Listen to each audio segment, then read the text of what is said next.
shocking murder mystery out of Hollywood. The suspect, one of pop icon Katy Perry's ex-boyfriends. Why are we telling this story now? Before Orlando, Katy had a string of unhealthy relationships. We did some digging, and you're not gonna believe what we found.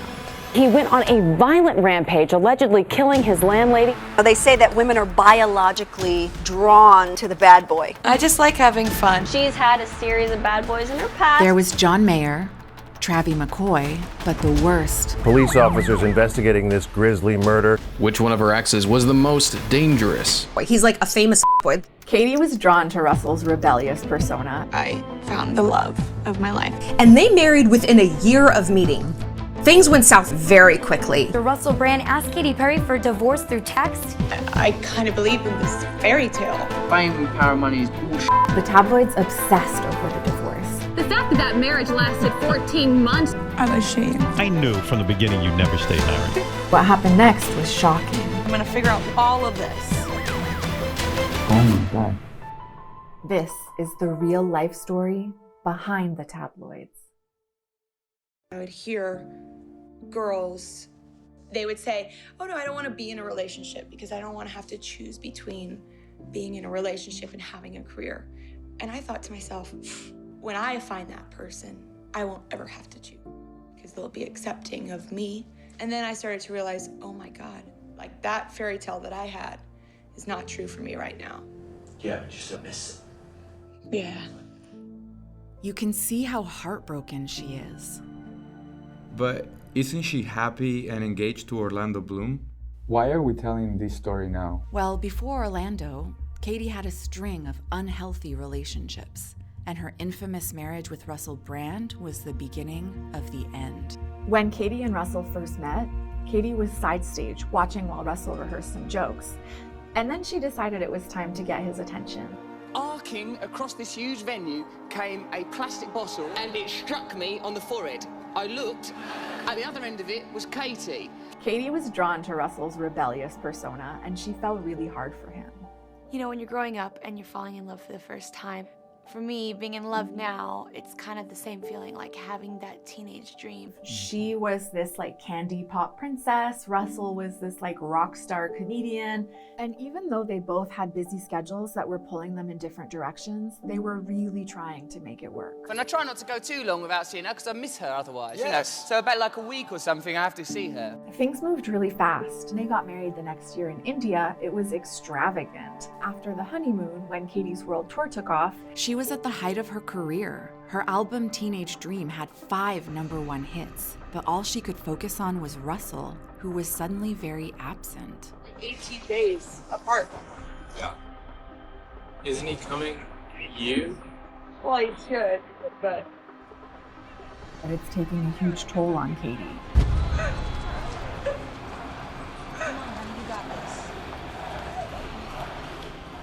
But she was on a world tour. She had people depending on her, and she couldn't let everyone down.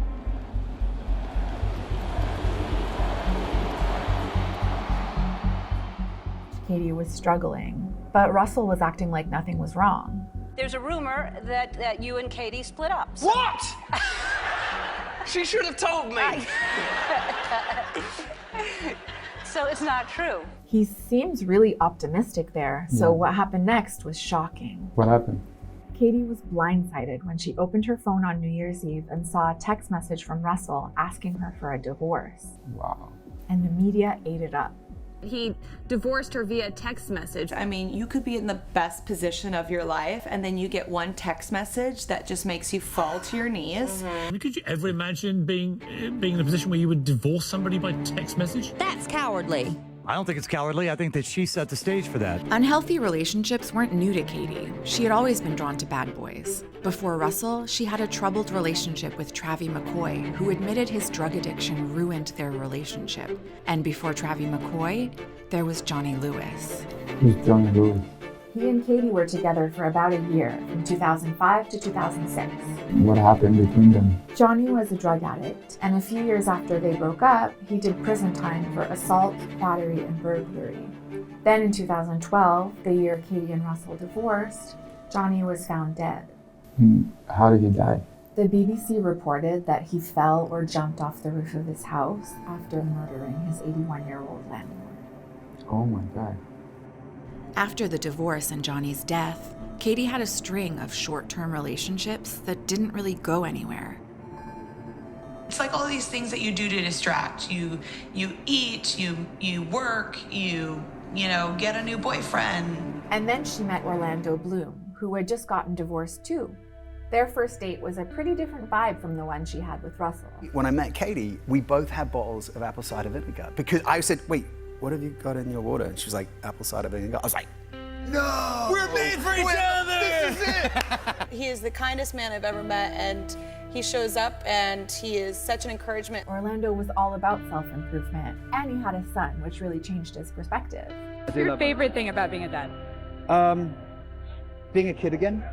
Like re-experiencing life on that level. He opened my heart in a way I never thought was possible.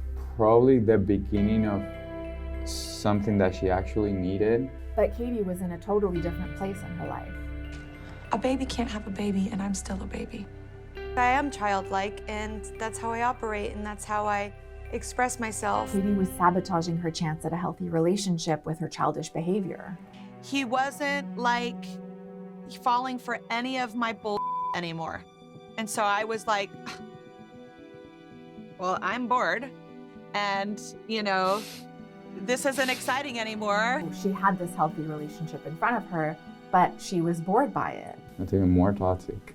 And when her next album, Witness, underperformed, it became too much for her to handle. I had broken up with Orlando. My expectations weren't met, and the world didn't want to hear from me anymore. I just couldn't get out of bed for weeks and became clinically depressed. The pattern wasn't going to change until she did. I'm gonna go deeper, and I'm gonna figure out what the hell is underneath all of this. I had to go on a journey to understand why I basically let someone else be responsible for my own happiness. And as Katy changed, Orlando came back. Do you think Orlando couldn't handle where you go in depression? Actually, the opposite. He's the only one that can handle it. I showed him all of it. I got help. I went deeper into therapy. I was able to do the work because mentally I was more stable. It allows us to see that by letting go of it may be familiar, but it's toxic and bad for you, then we can allow ourselves to truly receive what we need.